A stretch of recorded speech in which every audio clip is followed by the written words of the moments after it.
अभिनंदन, आभार, नमस्कार। मैं शिवम आप सबका स्वागत करता हूं आपके अपने YouTube चैनल क्रिएट विज़न पे। दोस्तों, आपके द्वारा भेजे गए सवालों का ये पार्ट 2 में वीडियो बनाया गया है, आप इसको देख सकते हैं। जो लोग चैनल पर नए हो चैनल को सब्सक्राइब कर दीजिए। वीडियो पसंद आए तो लाइक और शेयर भी आप कर सकते हैं। तो आपने जो भी क्वेश्चन भेजा था उसका यहाँ पे आपको आंसर दिया जा रहा है। तो आप लोग क्वेश्चन नंबर 1 पढ़ लीजिए।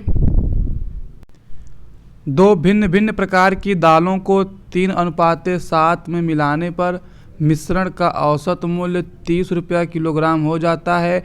यदि सस्ती दाल का क्रय मूल्य 16 रुपये प्रति किलोग्राम हो तो महंगी दाल का क्रय मूल्य ज्ञात की। तो देखिए, इसके लिए हम क्या करेंगे, दो प्रकार की दाल है। मान लीजिए कि एक दाल हमारी ए हो गई और एक दूसरी दाल हो गई बी। तो इसको आप देखिए, औसत का मूल्य ये जो है, यदि सस्ती दाल का क्रय मूल्य 16 रुपया है तो मान लीजिए कि जो दाल ए है वो 16 रुपये की खरीदी गई थी और जो दाल बी है वो कितने खरीदी गई थी, x रुपये की। और पूरा मिलाने पर उनको 3:7 में अगर आप मिला दे रहे हैं 3:7 में, तो वो 30 रुपये प्रति किलोग्राम की हो जाती है। तो उसको बीच में लिख लीजिए। अब हम इसको करेंगे तिर्यक गुणा, तिर्यक अंतर करेंगे, गुणा नहीं करेंगे। तो 30 में से 16 जाएगा, कितना बचेगा, 30 में से 16 जाएगा, बचेगा 14। और यहाँ से आप क्या करेंगे, इसको आप लिख लेंगे x माइनस 30। तो एक अनुपात हमारा x माइनस 30 हो गया और दूसरा 14 हो गया। तो इसी को आप 3/7 के बराबर कर दीजिए, आपका आंसर निकल के आ जाएगा बराबर 3/7 के। 7 एकम 7, 7 दूनी 14, x माइनस 30 बराबर यहाँ 3 दूनी 6 हो जाएगा, या x बराबर 30 और 6 36 हो जाएगा। तो 36 रुपये किलो जो है दाल बी का दाम हो जाएगा। ठीक है, यहाँ पे इससे आप आसानी से इसको लगा सकते हैं। लाभ हानि के बाद हम इसी टॉपिक पे आपसे अनुपात समानुपात और मिश्रण पे चर्चा करेंगे। तो ये लाभ हानि के बाद का आपको क्वेश्चन, इस पे आसानी से आप इसको लगा ले जाएंगे।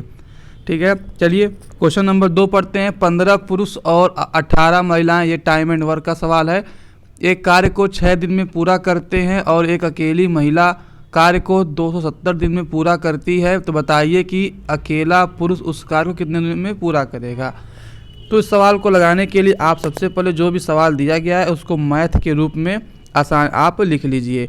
तो जैसे मान लीजिए कि 15 मेल हो गए, 18 फीमेल हो गए, ये कार्य करते हैं 6 दिन में। ठीक है, इसको अब, और एक अकेली महिला जो है 270 दिन में करती है। तो एक फीमेल गुणे 270 दिन। तो इसको आप काट के छोटा कर लीजिए। 6 एकम 6, 6 चौको 24, 6 पच्चे 30, यानी कि 15 मेल प्लस 18 फीमेल बराबर हो जाएगा 45 फीमेल के। यहाँ पे एक लिखा है, 45 में गुणा करेंगे तो 45 हो जाएगा। तो फीमेल एक साइड कर लीजिए। तो 15 मेल बराबर, इसको घटाएंगे तो ये हो जाएगा 45 में से 18 जाएगा, कितना होगा,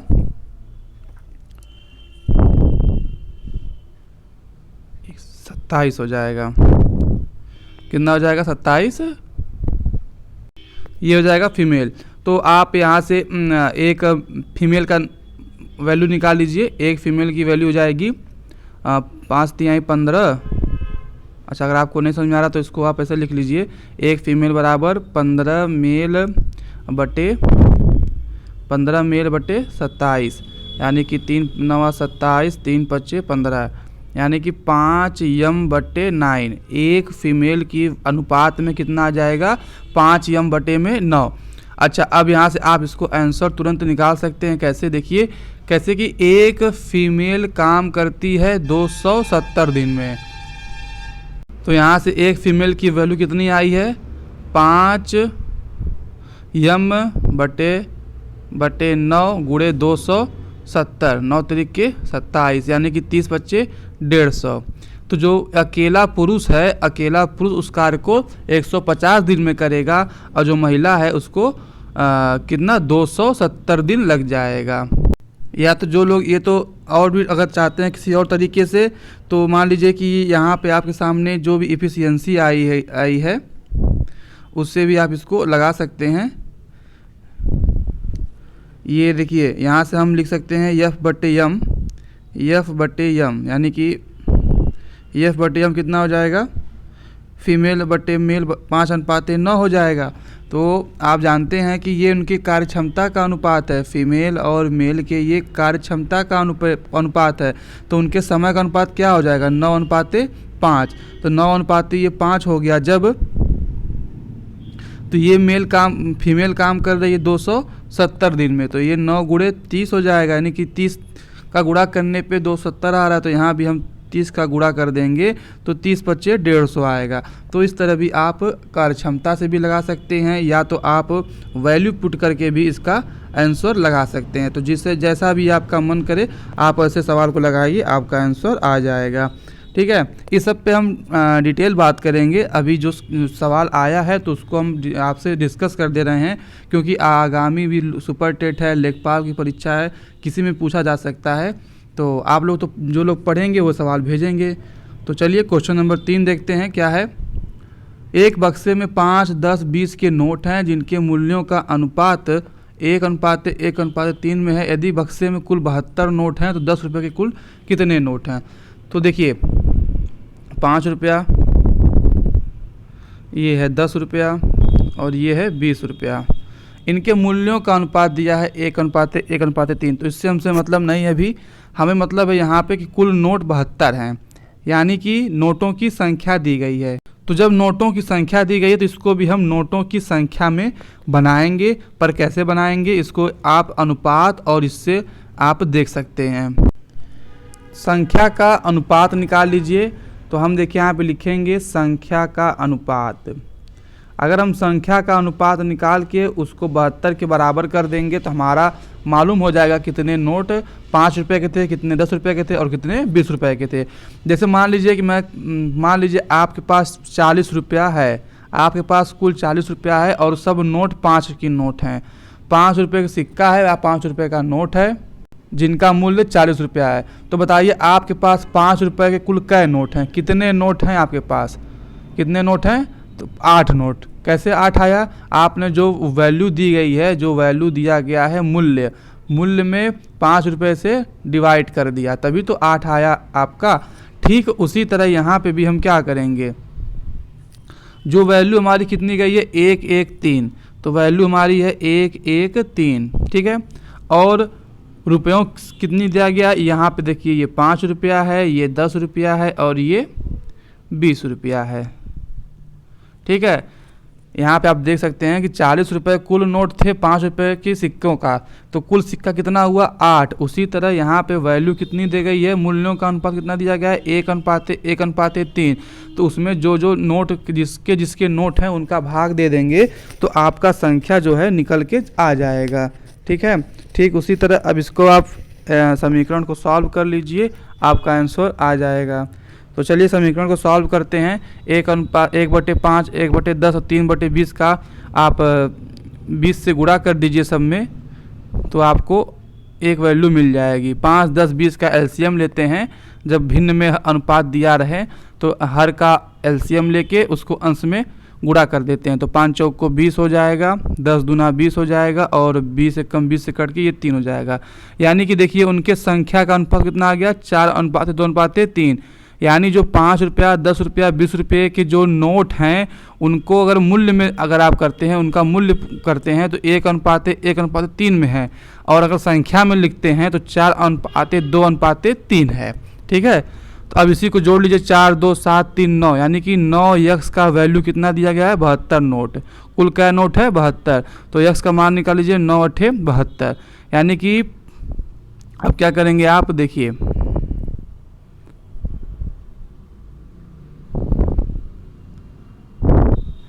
अब इसमें गुणा कर लीजिए, यहाँ पे हम यक्स भी लिख सकते हैं।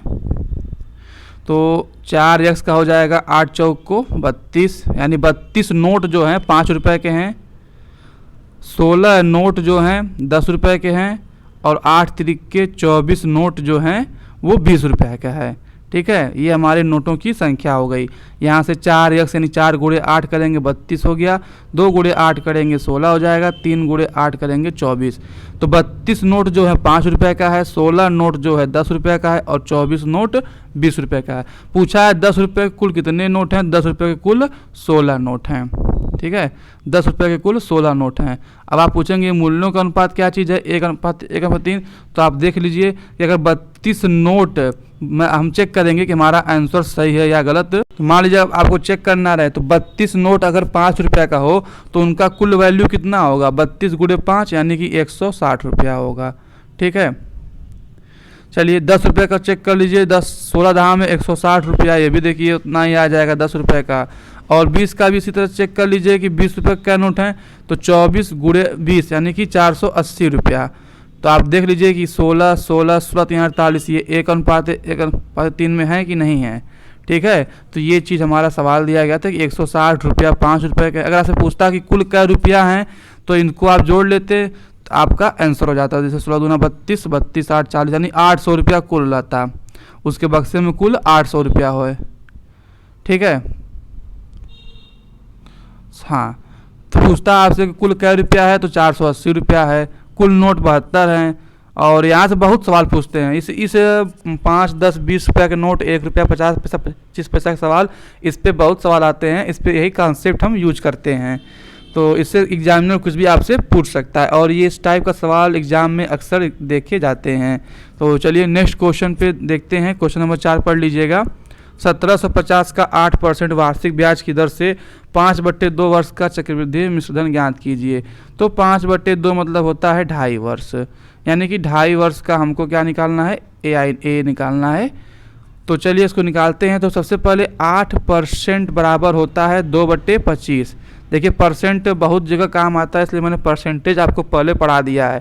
मेरा फर्स्ट चैप्टर ही परसेंटेज था, क्योंकि परसेंटेज आपको हर जगह मिलेगा। परसेंटेज के बाद लाभ हानि, उसके बाद फिर हम नेक्स्ट मिश्रण को देखेंगे। तो 8%, चलिए शुरू करते हैं। CISI का सवाल है, 1750 रुपया है।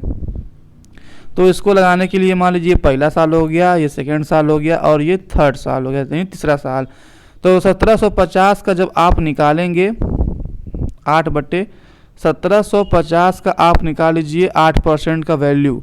तो 1750 का 8% कितना हो जाएगा, इसको सॉल्व कर लीजिए। 25 × 7 = 175 यानी कि 140 रुपया उसको मिला होगा।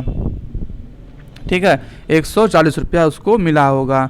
तो चलिए अब 140 रुपया उसको मिला होगा पहले साल, अगले साल भी उसको यही मिला होगा और तीसरे साल भी उसको 140 रुपया मिला होगा। अब दूसरे साल में जब वो गया होगा चक्रवृद्धि, और इस पे हम आगे बात करेंगे आपसे, पर जो लोग इसको टॉपिक को पढ़े हैं उनको समझ में आएगा। ये फर्स्ट साल का हो गया। सेकेंड साल में जब हम आएंगे चक्रवृद्धि ब्याज, तो जो ब्याज होता है उस पर भी ब्याज लेता है।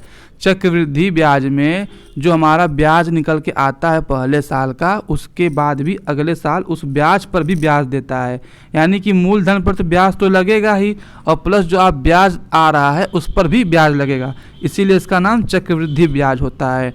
तो 140 पर भी 8% निकालेंगे। तो 140 का जब 8% आप निकालेंगे तो कितना आ जाएगा, 5 × 5 = 25 है और 5 × 3 = 15, नहीं 5 × 2 = 10, 5 × 8 = 40, 28 दूना 56/5। तो इसको आप सॉल्व कर लीजिए।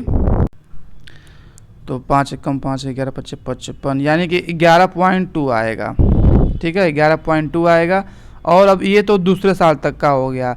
तीसरे साल में क्या होगा कि पहले तो जो मूलधन है 1750 रुपया, उस पर ब्याज लगेगा। ठीक है, अब मूलधन पे तो ब्याज हो गया 140 रुपया। अब जो हमारा 140 रुपया ये वाला है, 140 रुपया, इस पर भी आपको ब्याज देना पड़ेगा 11.2 रुपया, और ये वाला भी आपको इस पर ब्याज देना पड़ेगा 11.2। ठीक है, और इसके बाद फिर से आपको 11.2 जो है इस पर भी आपको ब्याज देना पड़ेगा। तो 11.2 का 8% आप जब निकालेंगे तो आपका कितना आ जाएगा आंसर, 11.2 का 8% निकालिए।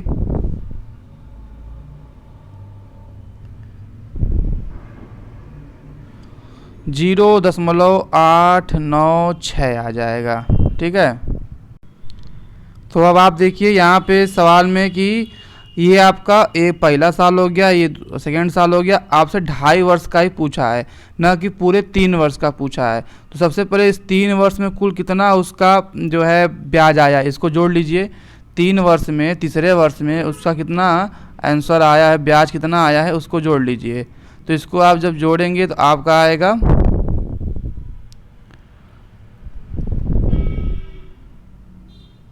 163 रुपया 296 पैसा। ठीक है, 163 रुपया 296 पैसा आपका आएगा। CISI के सवाल थोड़ा कैलकुलेटिव होते हैं, तो कैलकुलेशन आपको करना पड़ेगा, पर इतना ज़्यादा कैलकुलेशन भी नहीं आता है एग्ज़ाम में। ये थोड़ा सा ज़्यादा टिपिकल है सवाल, वो भी कैलकुलेशन से टिपिकल है, बाकी तो जो रूल लगता है वही लगेगा। तो देखिए ये तो साल भर का, ये तो एक जो तीसरा साल है 12 महीना, उसका जो है ब्याज आया है 163 रुपया 29 पैसा। तो इसका हम आधा कर लेंगे, क्योंकि हमको केवल और केवल 6 महीने का ही ब्याज देना है। तो ठीक है, तो ये तीसरे साल में जो ये आधा साल है उसका ब्याज हो गया 81 रुपया। दूसरे साल का ब्याज देखिए ये है, और जो है फर्स्ट साल में 140 रुपया है। तो इनको आप जोड़ लीजिए, आपका आंसर आ जाएगा। तो सबसे पहले हम क्या लिखेंगे, मूलधन 1750 रुपया हो गया। 1750 के बाद पहले साल में जो ब्याज लगेगा 140 लगेगा, और 140 के बाद फिर आपका दूसरे साल में 140 रुपया और 11.2 आपका ये भी लगेगा। और तीसरे साल में आपका 81.648 रुपया लगेगा। तो इसको आप जोड़ के लिख लीजिए, आपका वही आंसर हो जाए। तो ये आएगा 2122.848, यानी कि 2122 रुपया और 84 पैसा। 1750 का 8% की दर से 2.5 साल का चक्रवृद्धि मिश्रधन ये हो जाएगा। ठीक है, देखिए मैंने क्या किया, मैं एक तो फिर समझा दे रहा हूँ आपको। देखिए जब भी आपको इस टाइप का सवाल निकालना रहे तो 1750 का 8%, ठीक है, तो 1750 का पहले 8% आप निकाल लीजिए।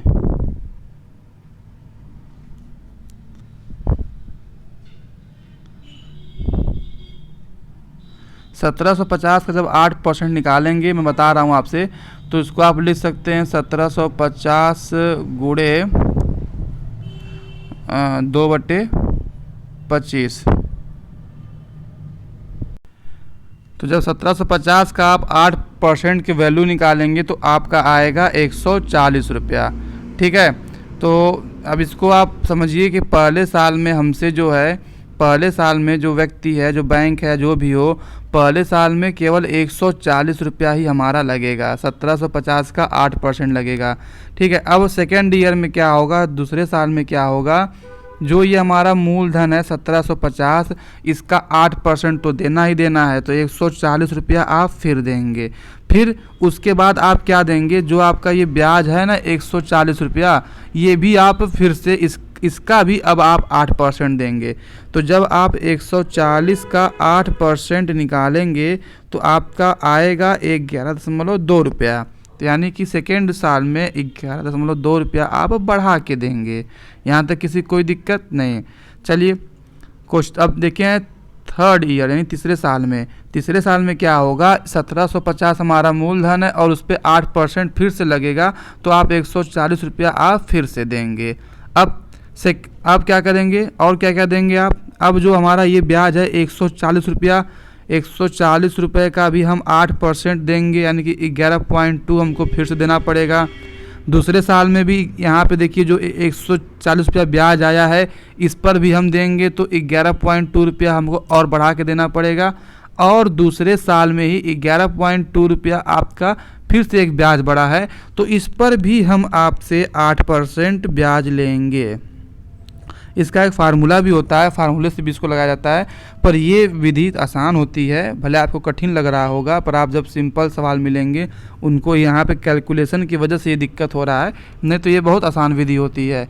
तो चलिए इसको जब आप 11.2 का 8% निकालेंगे, 0.8 आपका जो आया था 0.8 कितना आया था, 848 896 जो आया था, ठीक है। तो 896 जो है ये हमारा तीसरे साल का जो है ब्याज हो जाएगा 896।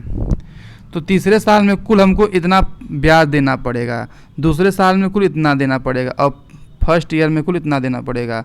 तो चूंकि पहला साल दूसरा साल तो पूरा दे रहा है, पर अगले तीसरे साल में केवल 6 महीने का दे रहा है, जबकि आप जो ब्याज निकाले हैं पूरा 12 महीने का निकाले हैं। तो इसके लिए क्या करेंगे, 6 महीने के निकालने के लिए इसको जोड़ के बटे 2 कर दीजिए। तो इसको जब आप जोड़ेंगे बटे 2 करेंगे तो आपका 81.648 रुपया आएगा, यानी 81 रुपया 64 पैसा। तो पहला साल का देखिए 140 हो गया, दूसरे साल में भी देखिए 140 और 11.2 हमने यहाँ पे जोड़ा हुआ है, और तीसरे साल का 81 रुपया। इन तीनों को जब आप जोड़ दिए हैं तो आपका कितना आया है, 8122 रुपया 84 पैसा आपका आंसर आ गया है। ठीक है, अच्छा सवाल था, बिल्कुल परेशान मत होइएगा। उसी तरह का अच्छा सवाल देखिए यहाँ पे एक ये भी है, इसको भी इस टाइप के सवाल आपके एग्ज़ाम में आते हैं। तो चलिए सवाल को लगाने से पहले सवाल को पढ़ते हैं, समझते हैं, फिर लगाते हैं। तली में छिद्र होने के कारण पूरी भरी हुई टंकी 3 मिनट में खाली हो जाती है। एक नल जो इसे 6 लीटर पर मिनट की दर से खाली करता है, खोलने पर यह टंकी 11 मिनट में खाली हो जाती है। टंकी की धारिता ज्ञात कीजिए। तो मान लीजिए कि हमारा ये कोई टंकी था, ठीक है, इसमें कोई छिद्र हो गया, तो छिद्र के कारण भरी हुई जब टंकी है वो 3 मिनट में खाली हो जाती है, यानी कि पूरी भरी हुई टंकी यहाँ से 3 मिनट में खाली हो जाती है। एक नल जब इसमें 6 लीटर पर मिनट की दर से भरता है, यानी कि एक जो नल है यहाँ पे, मान लीजिए कोई नल है, वो 6 लीटर पर मिनट की दर से पानी भर रहा है, और उसी समय खोलने पर ये टंकी 11 मिनट में खाली हो जाती है। तो जब ये टंकी 6 लीटर पर मिनट की दर से भर रही है और तब इस छिद्र से जो है पानी खाली होने में कितना समय लगता है, 11 मिनट। ठीक है, सवाल आपको समझ में आ गया होगा कि जब ऐसे टंकी भरी हुई है, ये नल बंद है, तो टंकी को खाली होने में मात्र 3 मिनट लगते हैं।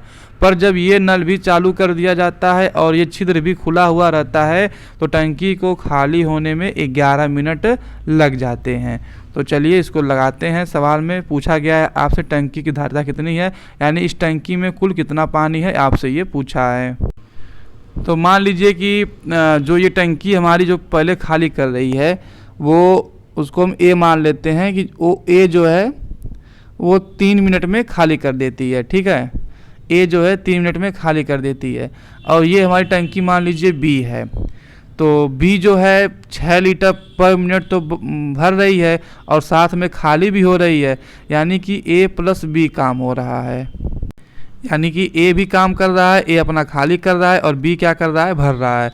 तो ए प्लस बी होने में कितना समय लग रहा है, ए प्लस बी 11 में, आप देखिए 11 मिनट में पूरा ये जो है टंकी खाली कर रही है। ए भी अपना काम कर रहा है, बी भी अपना काम कर रहा है 11 मिनट में टोटल। तो टंकी की पहले यहाँ पे एलसीएम निकाल लेंगे तो वही टंकी की क्या हो जाएगी, धारिता हो जाएगी। तो 33 यहाँ पे एलसीएम हो गया, ये उनके समय का अनुपात है। तो क्षमता का अनुपात क्या हो जाएगा, क्षमता का अनुपात आपको पता है कि एलसीएम निकालेंगे तो वहाँ से हमको क्षमता का अनुपात मिल जाएगा। तो ए का क्षमता हो जाएगा, तो इसमें डिवाइड कर देंगे 11 हो जाएगा, और ए प्लस बी का क्षमता क्या हो जाएगा, 3 हो जाएगा। ठीक है, चलिए इसको आगे देखते हैं। तो अब देखिए आप क्या समझिए, यहाँ पे 11 और 3 क्या चीज़ आया है। मान लीजिए ये जो टंकी ए है जो इसको खाली कर रही है, ये जो टंकी आप ए देख रहे हैं इसको खाली कर रही है, तो ये 33 मिनट में 33 तो पूरा है, 11 यानी कि 11 लीटर पर मिनट में, यानी 1 मिनट में 11 लीटर खाली कर दे रही है। तो जब भी खाली करेगी आप लगा दीजिएगा माइनस। ठीक, उसी तरह जब ए प्लस बी दोनों साथ में काम कर रहे हैं, तो यानी ए भर रहा है, बी खाली कर रहा है, ए खाली कर रहा है, बी भर रहा है, यानी ए माइनस है, बी प्लस है। तो जब आप देख रहे हैं कि जब दोनों काम कर रहे हैं तो हमको मिल रहा है कि 3 लीटर पर मिनट जो है पानी उसमें खाली हो रहा है। यहाँ भी खाली हो रहा है, क्यों, क्योंकि यहाँ पूछा है कि जो है 11 मिनट में खाली होता है, यानी कि यहाँ भी आपसे काम जो है ए माइनस 3 आएगा। कितना आपसे आएगा, -3 आएगा, क्योंकि यहाँ पे ये खाली हो रहा है।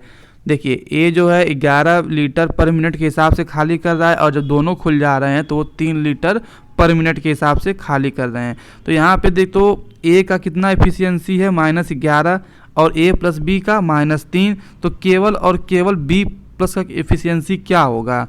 तो इसमें से आप इसको घटा दीजिए, तो जब आप घटाएंगे तो आपका बी प्लस का एफिशिएंसी कितना मिल जाएगा, 8 मिल जाएगा। आप ठीक है, कितना मिल जाएगा, 8 मिल जाएगा। देख लीजिए -11 प्लस 8, या आप ऐसे भी लगा सकते हैं -3 घटाने के लिए वहाँ पे -11, तो इसको जब आप सॉल्व करेंगे -3 + 11 यानी कि 8 हो जाएगा।